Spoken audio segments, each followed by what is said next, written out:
Hello friends, good morning to all of you.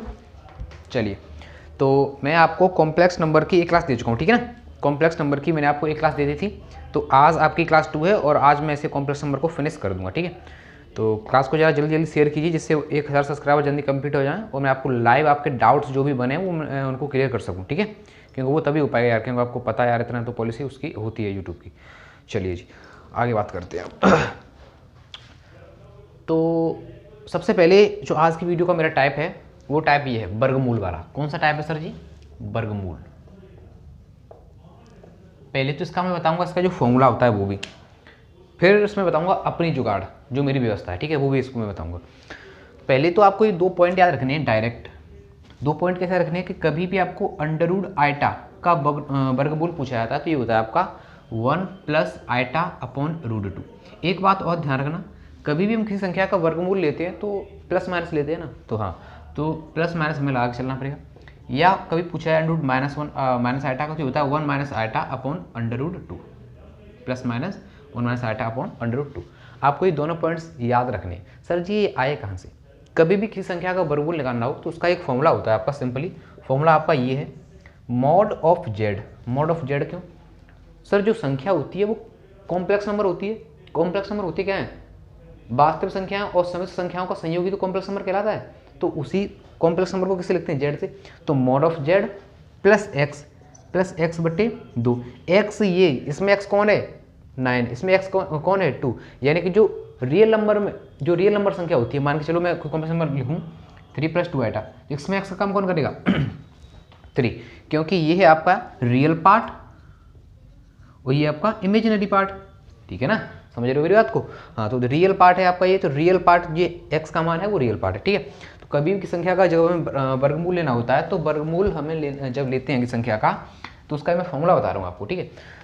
ठीक है जी, plus minus under root mod of Z minus X upon 2, ये तो होता है इसका फॉर्मूला। जब आप इस फॉर्मूले को लगाओगे किसी भी क्वेश्चन में तो आप इजीली उसका वर्गमूल याद कर सकते हो। लेकिन सर जी आप मेरे साथ पढ़ रहे हो तो मैं आपको कभी भी लेंदी तरीके से नहीं बताता हूँ, ठीक है। लेंदी तरीके से नहीं बताते हैं तो कैसे बताते हैं, इसका स्क्रीनशॉट लेना, ठीक है। इसका आप स्क्रीनशॉट लेना, SMS कर देता हूँ साफ, क्योंकि थोड़ा इंपॉर्टेंट है और लाइव तो है नहीं, तो आप वीडियो को बैक करके भी इसका स्क्रीनशॉट ले सकते हो। चलिए, मेरा तरीका क्या है, क्वेश्चन नंबर फर्स्ट ये है, क्वेश्चन नंबर 2 ये है। कभी भी आपको किसी संख्या का वर्गमूल पूछा है, ये क्वेश्चन आपका टाइप है वो मोस्ट इंपॉर्टेंट है, कई बार एग्जाम में पूछा गया है, चाहे एनडीए का एग्जाम हो, चाहे एयरफोर्स का एग्जाम हो, चाहे नेवी का एग्जाम हो, ठीक है। कोस्ट गार्ड का पहली बार ऑनलाइन होने आ रहा है, सबको देने का मौका मिलेगा, तो देखते हैं उसमें पूछा जाता है कि नहीं पूछा जाता है। आपको पढ़ना सब है, समझ रहे हो ना, पढ़ना आपको सब है। मेरा तरीका क्या है, सॉल्यूशन विदाउट माइंड, यानी कि बिना दिमाग का हल। वो ये है कि कभी भी अगर बीच में आ रहा है माइनस या प्लस, तो आपको क्वेश्चन के बीच वाला साइन देखना है कि क्वेश्चन के बीच वाला साइन है किसका। अगर माइनस का है तो आंसर प्लस में कभी नहीं आएगा, तो प्लस वाला ऑप्शन एक तो ये हट गया, एक ऑप्शन ये हट गया। समझ में आया? ये तो खेल लिया हमने ब्रिटानिया 50-50, ठीक है। ये तो ब्रिटानिया 50-50 खेल लिया, अब खेलेंगे 20-20। तो 20-20 कैसे खेलेंगे? हमने बीच वाला साइन देखा और कैंसिल कर दी 2 ऑप्शन, बीच में माइनस आ रहा था तो प्लस वाले आंसर नहीं होंगे। अब देखा हमने कि आगे आ रहा है 5, अगर आगे आने वाली संख्या हो प्लस की, तो जो 2 ऑप्शन बचे हैं इनमें जो संख्या आगे वाली बड़ी है वो आंसर होता है। अगर आगे वाली संख्या प्लस की है तो जो 2 ऑप्शन बचे हैं उनमें से बड़ी संख्या आंसर है। तो बड़ी कौन सी है? 3 बड़ी है कि 2 बड़ी है? 3 बड़ी है, तो ऑप्शन नंबर जो है डी राइट आंसर है, ठीक है। अच्छा जी, नेक्स्ट क्वेश्चन है, बीच में आ रहा है माइनस, तो प्लस वाला उत्तर नहीं होगा, ना तो ये आंसर है और ना ही ये आंसर है। आगे वाली संख्या आ रही है माइनस, आगे वाली संख्या अभी प्लस आ रही थी तो बड़ी वाली आंसर थी, आगे वाली संख्या कैसी आ रही है? माइनस की, तो छोटा वाला आंसर होगा। 5 और 4 में कौन छोटा है? 4 छोटा है, तो option number D right answer होगा। अगर यहाँ आता है प्लस का 9 तो आंसर हो जाता फिर ये, क्योंकि 5 बड़ी थी 4 से, ठीक है ना। अभी माइनस आ रहा है। अच्छा जी, आपका टाइप अच्छे तरीके से दिमाग में घुस गया है। एक और बात ये है कि कभी भी अगर हम मान के चलो मैं लिखा अंडर रूट 4, तो इसका वर्गमूल कितना लोगे? 2 लोगे। अंडर रूट 25 तो लोगे 5, यानी कि कभी भी कोई संख्या का वर्गमूल लेते हैं तो संख्या छोटी होकर हमारे पास आती है। 25 थी तो 25 का कितना निकला? 5 निकला। ऐसे ही हमें याद रखना है कि कई क्वेश्चन कभी कभी ऐसा होता है कि एक ऑप्शन दे दिया जाएगा कि जो 5 माइनस अंडर 12 आइटा है, तो आगे वाली संख्या 5 की 5 ही रख देगा, तो आप कंफ्यूज हो जाओगे। सर आपने बताया था माइनस आ रहा है, तो इसमें माइनस तो आ रहा है, लेकिन ये 5 वाली संख्या, तो ध्यान रखना वो भी आंसर नहीं होता है। क्यों आंसर नहीं होता है? क्योंकि बराबर वर्गमूल संख्या बराबर थोड़ी आती है। क्या 4 की 4 लौट के आई? यहाँ पर नहीं आई। 25 की 25 आई? नहीं है, छोटी होकर आई ना, तो छोटी बड़ी देखो बस। समझ गए ना बात को? अच्छा ठीक है, आई होप आप समझ गए होगे। अगर कोई डाउट हो तो कमेंट बॉक्स में लिख देना, ठीक है। कल की क्लास क्यों नहीं आई थी यार? क्योंकि कल मैंने बहुत काम किया था भाई, ठीक है, क्योंकि मुझे टाइपिस्ट को बहुत सारा कंटेंट भी देना पड़ा। जो प्रैक्टिस बैच आपके लिए लेकर आ रहा हूँ, उसके लिए मुझे कंटेंट देना पड़ा। टाइपिस्ट को बहुत कंटेंट दिया मैंने उसको, ठीक है। 1500 फिजिक्स के, 1500 मैथ्स के, और हिंदी इंग्लिश बोथ लैंग्वेज लिखवाना, समझ रहे हो ना। जो भी मेरे भाई प्रैक्टिस बैच में जुड़े नहीं हैं, कुछ नहीं है, 199 सिर्फ जितनी मेहनत लग रही है, सिर्फ दूसरे जो मेहनत करवा रहा हूँ जिनसे मैं, उनके पैसे लिए भाई साहब, मैंने कुछ नहीं लिया, सिर्फ 199 रुपीज़ हैं। जाकर इसे ज्वाइन जरूर कर लेना। माई प्राइड डिफेंस एनडीए जो टेलीग्राम ग्रुप है, वहाँ पर अकाउंट नंबर और IFSC कोड मिल जाएगा, जाकर पेमेंट कर देना। अपने आप मैं ऐसे ग्रुप में आपको ऐड कर लूँगा। एग्ज़ाम निकलवाने की फुल जिम्मेदारी मेरी है, एग्ज़ाम में निकलवा के ही मानूंगा आपका, ठीक है। 1500 क्वेश्चन अगले 1 महीने को कंप्लीट कर दूंगा। डेली 50 क्वेश्चन मैथ्स के, 50 क्वेश्चन फिजिक्स के आएंगे, कंसेप्ट के साथ जो भी उसमें यूज़ होंगे सारी चीज़ बताऊंगा। रिकॉर्डेड मिलेगी वीडियोस, ठीक है। फेस स्कैम नहीं मिलेगी, स्क्रीन रिकॉर्डिंग पे मिलेगी, अच्छे तरीके से समझाकर। समझ रहे हो ना मेरी बात को? तो जो भी ज्वाइन नहीं है, मैं एग्जाम निकलवा के मानूंगा, ये इतना मेरा प्रॉमिस है आपसे। तो जो भी लोग मेरे साथ जुड़े हुए हैं, मुझे दुनिया से कोई मतलब नहीं है, जो मेरे साथ जुड़े हुए हैं वो यार इतना तो कर सकते हैं। 199 कोई बड़ी फीस नहीं रखी है मैंने, ठीक है। सबके लिए 100 नहीं है, सबके लिए है। और 15 फेब से ये बैच आपका स्टार्ट हो जाएगा, 15 फेब से आपका ये बैच स्टार्ट हो जाएगा। तो यार इतना सपोर्ट कर सकते हो आप मेरा, और चैनल को जितना शेयर करो जल्दी शेयर करो, क्योंकि 1 सब्सक्राइब होने के बाद ही लाइव आ पाऊंगा मैं, ठीक है।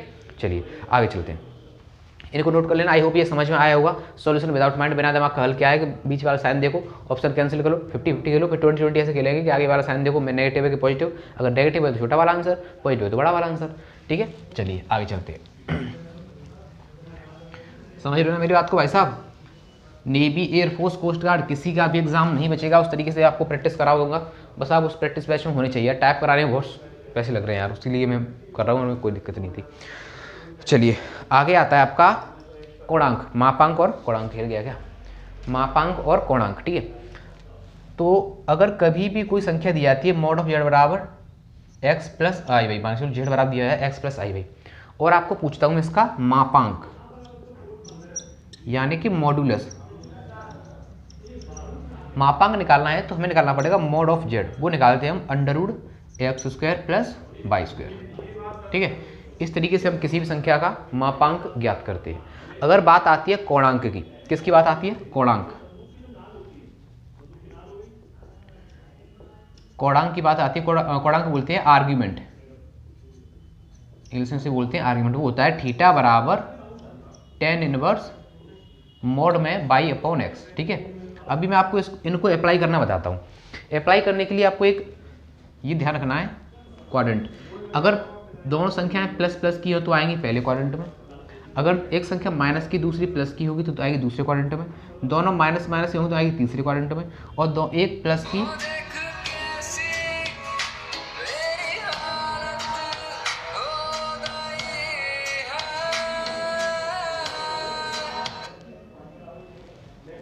बीच में यार कॉल कर देते हो, मोबाइल से बनाता हूँ मैं, पता नहीं आपको, कॉल मत किया करो। चलिए वो कॉल आ गई थी, ठीक है। अच्छा जी, इस तरीके से दिखाना है। तो अगर फर्स्ट क्वाड्रेंट में आता है तो फर्स्ट क्वाड्रेंट में जो थीटा होता है उसे हम थीटा का लेते हैं, थीटा, ठीक है। अगर सेकंड क्वाड्रेंट आता है तो सेकंड क्वाड्रेंट में लेते हैं इसे हम पाई माइनस थीटा, ठीक है। अगर थर्ड क्वाड्रेंट में आ रहा है तो उसे लेंगे हम माइनस पाई प्लस थीटा, और अगर फोर्थ क्वाड्रेंट में आता है तो उसे लेते हैं हम माइनस थीटा, ठीक है। यानी कि क्वाड्रेंट के हिसाब से आपको चीज़ों को लेना है। अगर दोनों पॉजिटिव साइन है तो फर्स्ट क्वाड्रेंट में, यानी कि जो थीटा निकल के आएगा वही आंसर है। अगर एक माइनस की एक प्लस की है तो आपको लेना पड़ेगा सेकंड क्वाड्रेंट में, यानी कि पाई में से उसे आपको माइनस करना पड़ेगा। थर्ड क्वाड्रेंट में अगर पहली संख्या दोनों संख्या अगर नेगेटिव आ रही है तो आएंगे आपकी तीसरे क्वाड्रेंट में, पाई के साथ आपको थीटा को प्लस करना पड़ेगा, ठीक है। अगर फोर्थ क्वाड्रेंट में आ रही है, एक फोर्थ क्वाड्रेंट में आएगी तो पहली आएगी आपकी प्लस की और दूसरी आएगी आपकी माइनस की, ठीक है। अगर इस तरीके से आ रही है तो आएगी आपकी फोर्थ क्वाड्रेंट में। लिखी कैसे होगी? मान के चलो लेता हूँ z बराबर -1 माइनस आइटा, ठीक है। आपको दिख रहा है जो रियल पार्ट है कैसा है? नेगेटिव है, और जो इमेजिनरी पार्ट है वो कैसा है, वो भी नेगेटिव है, यानी कि दोनों संख्या है वो किस क्वाड्रेंट में आएंगी, नेगेटिव, यानी कि फोर्थ क्वाड्रेंट में। और फोर्थ क्वाड्रेंट में हमें आर्ग्यूमेंट निकालना है, यानी कि कोणांक निकालना है। तो कोणांक निकालने का फॉर्मूला क्या होता है, tan इनवर्स y/x, यानी कि थीटा बराबर tan इनवर्स, दोनों के आपको गुणांक लेने पड़ेंगे। तो 1/1, tan में 1 कितनी वैल्यू होती है, पाई/4 की। थीटा आ गया सर आपका कितना, थीटा बराबर पाई/4। लेकिन ये आंसर नहीं है, कोणांक तो आपने निकाल लिया लेकिन ये आंसर नहीं है, आपको निकालना है आंसर क्वाड्रेंट के हिसाब से। तो क्वाड्रेंट कितना है, -पाई + थीटा। तो थीटा का वैल्यू कितना है, -पाई, थीटा का वैल्यू कितना है आपका, पाई/4, पाई/4 आया ना। तो कितना हो जाएगा आपका, -3 पाई/4 आपका आंसर आएगा। ठीक है, आई होप आपको क्लियर होगा। इस तरीके से आपको सेंस समझने। अगर लूँ मैं z बराबर 2 + 3 आएटा, तो अब देखो ये भी संख्या प्लस की, ये भी प्लस की, किस क्वाड्रेंट में आएगी, पहले में। तो ये थीटा निकल के आएगा, वही आंसर होगा। अगर मैं लूँ z बराबर -2 + 3 आएटा, तो पहली संख्या माइनस की, दूसरी प्लस की। तो माइनस प्लस कौन से में आ रहा है, माइनस प्लस दूसरे में। तो थीटा निकल के आए जो भी, उसे घटा दो पाई में से। ठीक है, आई होप क्लियर होगा। चलते आगे, इसकी शॉर्ट ले लेना भाई। ठीक है, इसकी शॉर्ट ले लेना आप इसका।